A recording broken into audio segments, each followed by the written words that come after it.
नमस्कार मित्रांनो, सुस्वागतम. घरोघरी मातीच्या चुली या मालिकेच्या आजच्या भागामध्ये आता जानकी आणि ऋषिकेश आता ह्या लताबाई ज्या हॉस्पिटलमध्ये किडनी विकायला आलेली असते तर त्या हॉस्पिटलमध्ये येऊन पोहोचतात. आता जानकी रडतच आपल्या आईला विचारते की काय ग आई, मुलीच्या सुखासाठी किडनी विकायला निघाली होती का? तेव्हा आता लताबाई रडत असते आणि जानकी सुद्धा खूप रडतच आता लताबाईला म्हणते की अगं आई, किडनी विकून आमच्यासाठी पैसे मिळवणार होती का? आणि हे बघ आई, तू जे काही पैसे मिळवशील आणि त्यातून मला सुख देऊ शकशील असं तुला वाटतं आणि हा विचार तुझ्या मनामध्ये कसा आला ग? तेव्हा आता लताबाई रडतच म्हणते की जानकी, कारण मी तुला दुःखामध्ये नाही बघू शकत आणि ते दुःख सुद्धा देणारी मीच आहे ग जानकी. हे बघ अगं जानकी, तुझ्या आयुष्याची माती केली, पूर्ण माती केली मी. अगं मी नव्हते तेव्हा तू सुखात होती, परंतु जेव्हापासून मी तुझ्या आयुष्यामध्ये आले तेव्हा आता हा दुःख आहे तर तो पाहुणा होऊन तुझ्या घरी बसलेला आहे. तर अगं मरण्याच्या अगोदर किमान एकतरी गोष्ट तुझ्या भल्यासाठी व्हावी म्हणून मी निघून आले. तेव्हा मात्र सारंग म्हणतो की लताबाई, अहो तुम्ही असलं कशाला बोलता? तेव्हा मात्र आता लताबाई म्हणते की सारंगराव, अहो मी काय करू मग? तुमच्या घरी माझ्यामुळे प्रॉब्लेम झालेला आहे हे मला दिसत नाही का? आणि माझ्या मेलीची थोडीशी मदत होईल म्हणून मी यासाठी इकडे आले होते. तर आता ही सर्व ऐकून जानकी म्हणते की आई, मदत म्हणून तू असा व्यवहार करून आम्हाला मदत करणार होती का? आई स्वतःच्या आयुष्याचा सौदा करून तुम्हाला पैसे मिळवून देणार होती का? रडतच मात्र जानकी आता ते पेपर्स फाडून टाकते. तेव्हा आता रडतच लताबाई म्हणते की अगं जानकी, मी काय करणार होते? जी वाट मला दिसली म्हणून ती वाट मी निवडली होती. अगं या वयामध्ये लेकीचं सुख बघवायचं असतं, परंतु तेथेच मी राहून माझ्या मुलीला दुःखामध्ये कसं बघू शकते? आणि ते दुःख देणारी सुद्धा मीच आहे हे मी कसं बघू शकते? त्यावर आता ऋषिकेश समजावतो की हे बघा लता काकू, यावर हा उपाय नव्हता. त्यावर आता लगेच लताबाई म्हणते की जखम जितकी अगदी खोल असते त्यावर उपाय सुद्धा अगदी हे जालिम असतात. तर आणि तुमच्या ह्या संकटाला तर माझ्या ह्या उपायाने मात्र कायमचा अगदी थोडासा हातभार मिळाला असता आणि बाकी माझं तर राहिलं तरी काय? आणि हे बघ जानकी, अगं मी जगून करी तरी काय? आणि हे बघ अगं, मी माझी किडनी दिल्याने जानकी मात्र त्यातून जे पैसे मिळणार आहेत तर त्या पैशामुळे मात्र तुझे सगळे काही प्रॉब्लेम हे सुटतील आणि जावई बाप्पू आणि सारंगराव, तुम्हाला मात्र तुमच्या या पैशाने नवीन काम तर सुरू करता येईल. त्यावर आता ऋषिकेश लताबाईला म्हणतो की अहो, तुमच्या ह्या पैशामुळे मला हे सर्व नाही करायचं आणि त्या ठिकाणी माझी आई असो किंवा जानकीची आई असो. सारंग म्हणतो की हो, दादाचं एकदम बरोबर आहे, कारण तुमच्या जीवाला त्रास देऊन आम्ही आमच्या सुखाची स्वप्न कशी बघणार? कारण आम्हाला झोप नाही लागणार. तेव्हा आता लताबाई म्हणते की अहो पण. तेव्हा आता जानकी म्हणते की आई बास, चल बरं, आत्ताच्या आत्ता तू माझ्यासोबत घरी चल बरं. म्हणून जानकी आता लताबाईच्या हाताला धरून तिला घरी घेऊन जात असते, परंतु लताबाई म्हणते की जानकी, अगं ऐक माझं. तर जानकी म्हणते की नाही आई, तू माझं ऐक. जानकी म्हणते की अगं, का तू इतका हट्टीपणा करतेस? अगं तू तर म्हणत असते माझ्या लेकीसाठी मला काही करता आले नाही, मग निदान आई माझ्यासाठी इतकं सर्व काही तू कर. आणि आई हे बघ, तू इतक्या वर्षांनी मला भेटलीस तर एकदा नाही दोनदा माझ्यापासून तू वेगळी झालीस. अगं आई हे बघ, पहिल्यांदा तर नशिबाने आपल्याला वेगळं केलं होतं आणि नंतर सुद्धा तुझा माझ्या हातातून हात कधी सुटला हे मला नाही कळाले. त्यामुळे मात्र तिसऱ्यांदा मी हे सर्व नाही होऊन देणार आणि आता एक क्षण सुद्धा मी तुला माझ्या डोळ्यात नाही जाऊन देणार. आई हे बघ, गरिबी सहन होते, परंतु आपल्या माणसांचं आपल्या आयुष्यातून जाणं हे नाही सहन होत आणि हा जो डाग आहे तर तो आयुष्यभर मनाला रागून राहत. आणि हे बघ, असं वाटतं की आयुष्यभर आपली आई आपल्या सोबत नाही, अशा आठवणी सोबत घेऊन मी जगू का आई? म्हणून जानकी आता खूप रडत असते आणि लताबाई सुद्धा आता खूप रडते. त्यामुळे नाही आई, तू घरी चल, तुला माझी शपथ आहे, तू माझ्यासोबत घरी चल. तेव्हा आता सारंग म्हणतो की काकू, अहो चला आता, की मी तुमच्या पाया पडू, खरंच चला आता घरी. तेव्हा आता जानकी आणि लताबाई आहे तर रडतच आता एकमेकींना मिठी मारतात आणि एकमेकींच्या मिठीमध्ये मात्र आता खूप असे रडतात आणि आता लताबाईला घेऊन शेवटी सगळेजण घरी जातात. त्यानंतर मात्र आता इकडे माया ह्या मास्कमॅनला भेटायला येते आणि सनसन त्याच्या कानामागे देते आणि म्हणते की काय गरज होती अगदी मला भेटायला येण्याची? तुझ्या मूर्खपणामुळे आपण फसलो गेलो. तेव्हा आता हा मास्कमॅन आहे तर तो म्हणतो की मॅडम हे बघा, अहो मी तुमच्या मदतीला आलो होतो. तेव्हा आता माया म्हणते की काय, मी मेले होते का? पडले होते का? तू जर माझ्या मदतीला येण्याचा शहाणपणा केला नसता तर मात्र गोष्टी आहे तर त्या अशा हाताच्या बाहेर गेल्याच नसत्या. ऐश्वर्याला आता सगळं काही समजलेलं आहे आणि आता आपण रंगे हात पकडलो गेलो आहोत आणि आपण एकमेकांना जे काही भेटलो त्याचे फोटो तिच्याकडे आहेत. तर आता हा मास्कमॅन म्हणतो की काय बोलते माया? माया मात्र आता ह्या मास्कमॅनची अगदी गचंडी धरून त्याला चांगली मारत असते, त्याच्या कानामागे सुद्धा देते आणि म्हणते की हे बघ, तू जर मला भेटायला आला नसता, तू शहाणपणा केला नसता, तर मात्र त्या ऐश्वर्याने आता मला अगदी मास्क दाखवण्याची हिंमत केली नसती. तिच्याकडे आपले फोटो आहेत. तेव्हा मात्र आता हा मास्कमॅन म्हणतो की मॅडम अहो पण तिथे ती कशी त्यावेळेस कशी आली होती. तर माया तर खूप चिडलेली असते. माया म्हणते की हे बघा, तर माया म्हणते की कशी आली म्हणजे आपल्याला बॉसने काय सांगितलेलं आहे की त्या जानकीला आणि बाकी कुणालाही संशय येईल अशी कोणतीही चूक आपल्याला करायची नाही म्हणून. तेव्हा आता हा जो काही मदत करणारा मायाचा असतो तर तो मात्र आता वेगळाच असतो आणि मास्कमॅन आहे तर तो मात्र वेगळाच असतो. परंतु आता हाच मास्कमॅनचे कपडे घालून आता मायाला मदत करत असतो आणि अगदी जो खरा आहे तर तो वेगळाच असतो. माया आता त्याला म्हणत असते की जर खरं हे सर्व बॉसला समजले तर त्या मात्र तुझी काय अवस्था करतील. तेव्हा मात्र हा जो काही खोटा मास्कमॅन आहे तर तो मायाचे पाय पकडतो आणि म्हणतो की माफ करा, ही पहिली आणि माझी शेवटची चूक असेल आणि बॉसला तुम्ही काही सांगू नका, मला माफ करा. आणि हे बघ बॉसला जर काही कळाले तर मात्र त्या माझा जीव घेतील. तेव्हा मात्र आता माया म्हणते की हो, तुझ्या जीवाची पर्वा आहे तर तू त्याच दिवशी करायला हवी होती. मात्र हा खोटा मास्कमॅन आहे तर तो मायाचे पाय पकडतो आणि म्हणतो की प्लीज मॅडम मला वाचवा, कारण आता जी चूक केली आहे त्याबद्दल मला माफ करा आणि मला माहिती सुद्धा नव्हतं की त्या ऐश्वर्या मॅडम फोटो काढतील. तर माया म्हणते की कधी काय होईल हे कुणालाच माहिती नसतं, परंतु आपण ज्यासाठी इतकी फडफड करतो, ज्यासाठी इतकी मोठी रिस्क घेतो, परंतु ती सर्व फडफड करताना मात्र आपण आजूबाजूला बघायला नको का आणि प्रत्येक वेळेस तू ह्या मास्कमुळे वाचशील असं समजू नकोस. तेव्हा आता माया त्याच्यावर चांगलीच धावून जाते. तर आता हा खोटा मास्कमॅन म्हणतो की खरंच असं नाही होणार, पहिल्यांदा चूक झाली, माफ करा आणि असं पुन्हा नाही होणार, माझ्याकडून मात्र असा हलगर्जीपणा पुन्हा नाही होणार. तर तेव्हा मात्र आता माया ही अगदी मोठ्या तालातच म्हणते की तो मात्र मी होऊन देणार नाही, कळले ना तुला. हे सर्व जे काही मी तुला सांगते तर ते ऐकून घे. काही दिवस तू आता लांब राहायचं, चुकूनही मला भेटण्याचा प्रयत्न करायचा नाही आणि जर तू मात्र आता जर मला परत भेटायला आला तर मात्र जगातून मी तुला कायमचा अगदी तुझा श्वास बंद करेल. तेव्हा आता तो खोटा मास्कमॅन म्हणतो की बरं ठीक आहे मॅडम, तुम्ही जे काही सांगता ते मी ऐकायला तयार आहे. मी परत जोपर्यंत तुम्ही सांगत नाही तोपर्यंत तुमच्या समोर नाही येऊ शकत. आणि माया रागाने त्याला तिथून जायला सांगते. तेव्हा तर तो खोटा मास्कमॅन तिथून निघून जातो. तेव्हा आता माया स्वतःला म्हणते की याला तर गायब हो करायला सांगून प्रश्न हा तात्पुरता सुटेल, परंतु त्या ऐश्वर्याला मात्र आता काय करायचे, तिचा प्रश्न कसा सोडवायचा हा प्रश्न मात्र आता मायाला पडतो. काही झाले तरी आज रात्री मात्र त्या ऐश्वर्याचा श्वास रोखावाच लागेल असे बोलून आता माया पेटून उठलेली असते. त्यानंतर आता इकडे लताबाईला सर्वजण घरी घेऊन येतात. तर आता जानकी तिला पाणी वगैरे प्यायला देते. सुमित्रा आता लताबाईंना विचारते की लताताई अहो तुम्ही असं न सांगता कुठे निघून गेला होता. तेव्हा आता आजी काही तिचा टोमणा मारायचा बंद करत नसते.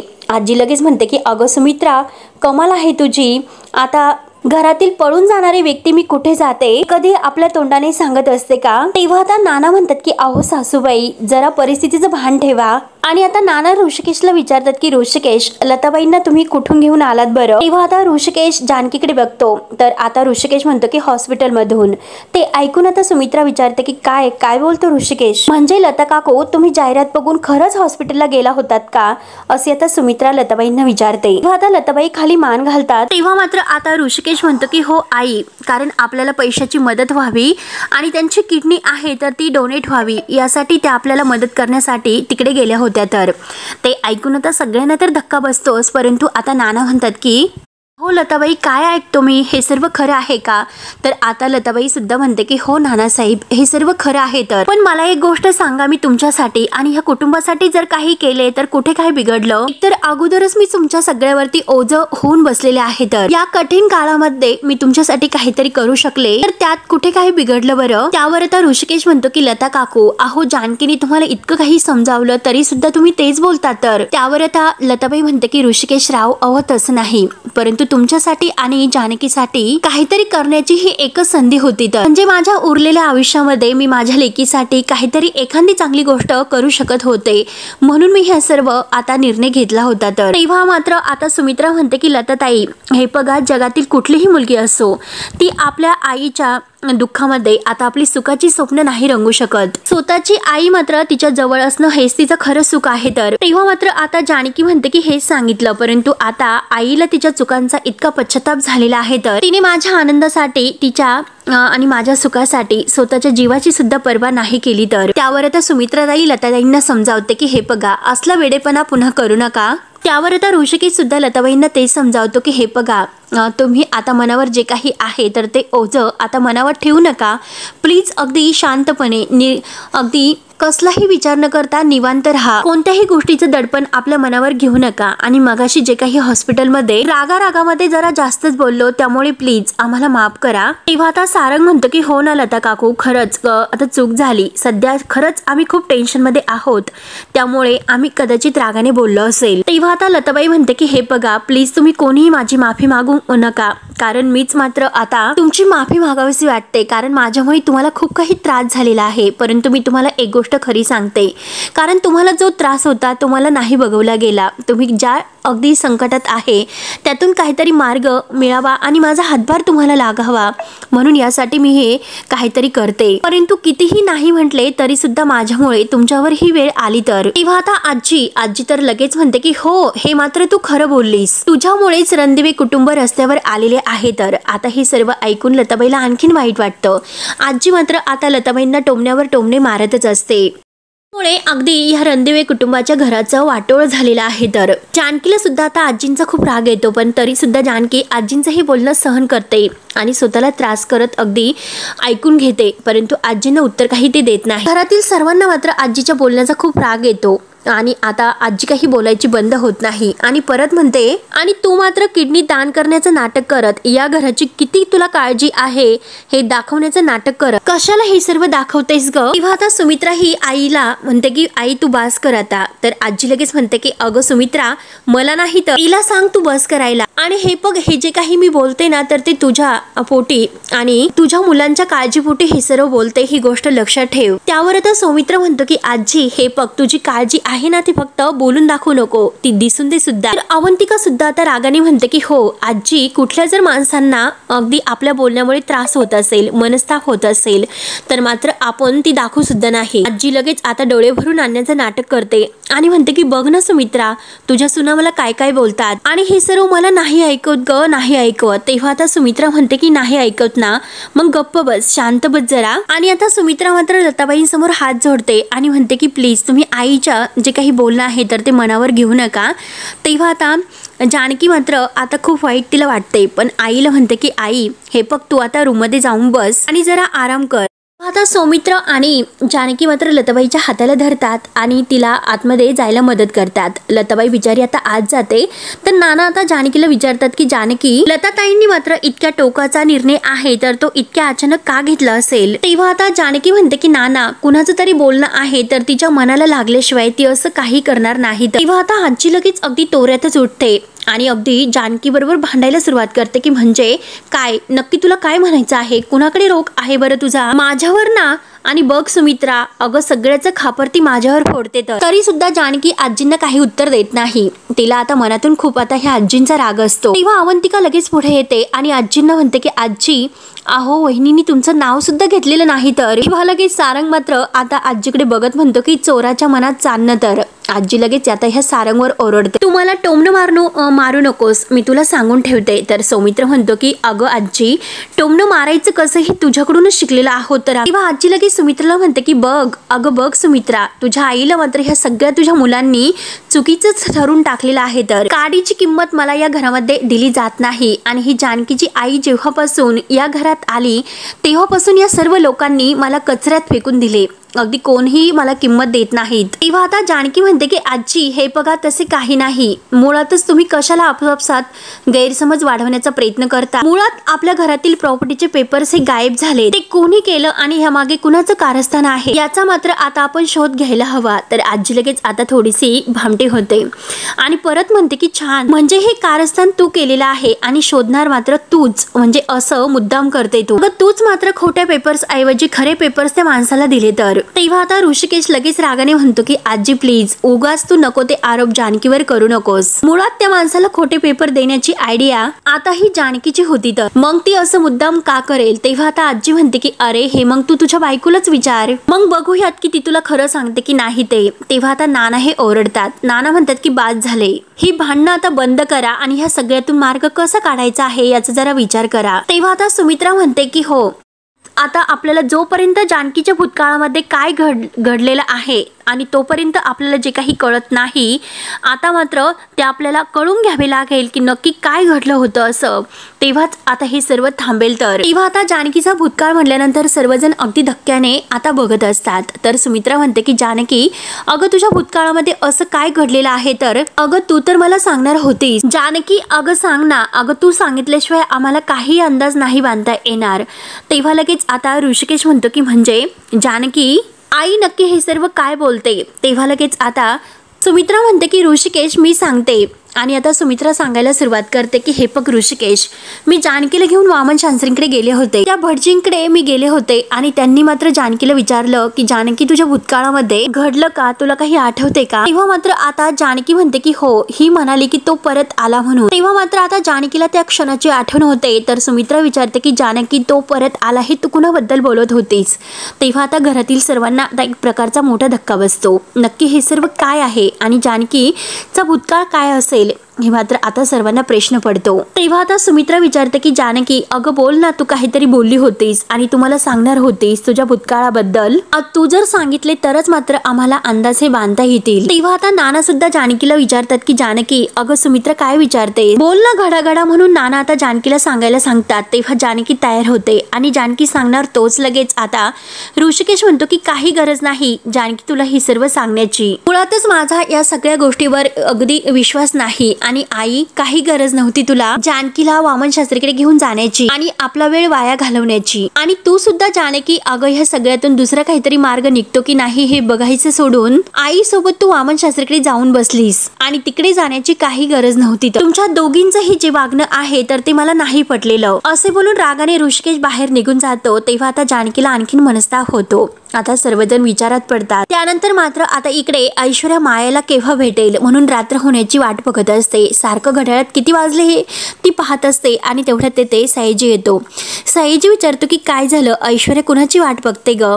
तेव्हा आता ऐश्वर्या म्हणते की रात्र होण्याची. आणि हे बघा डॅडा, काही पण म्हणा, ज्यावेळेस मात्र आपण एखाद्या व्यक्तीची किंवा अगदी काहीतरी विषयाची वाट बघत असतो तेव्हा मात्र दिवस हा सरता सरत नसतो. सयाजी विचारतो की म्हणजे तू अजूनपर्यंत त्या मायाला भेटण्याची आस धरून बसलेली आहे? तर त्यावर आता ऐश्वर्या म्हणते की एक मिनिट डॅडा, म्हणजे तुम्हाला असा डाऊट आहे की ती माया मला भेटायला नाही येणार तर म्हणून तुम्ही मला असं म्हणतात का? तेव्हा आता सयाजी म्हणतो की अगं पोरी, हे फक्त येईल किंवा नाही यायची हा प्रश्न नाहीच, परंतु ती भेटल्यानंतर तुला सगळं काही ती खरं सांगेल किंवा नाही याचा आहे. तर तेव्हा आता ऐश्वर्या म्हणते की डॅडा हे बघा, खरं सांगण्याच्या पलीकडे तुझ्याकडे कोणताही दुसरा पर्याय नाही. तर सयाजी म्हणतो की अगं पोरी, हे बघ, तिच्याकडे दुसरा पर्याय आहे किंवा नाही हे तू कशाला ठरवते? कारण ज्या अर्थी तिने आज रात्री भेटण्याचा जो काही वेळ मागून घेतलेला आहे तर मग त्या अर्थी ती दुसरा पर्याय शोधत नसेल हे कशावरून? तेव्हा मात्र आता ऐश्वर्या म्हणते की नाही डॅडा, ती असं नाही करू शकत. ती इतकी मोठी रिस्क नाही घेऊ शकत. कारण जर तिने माझ्यापासून हे सर्व लपवले, मला काही सांगितले नाही तर मी जानकीच्या आता समोर आणि तिच्या घरच्यांसमोर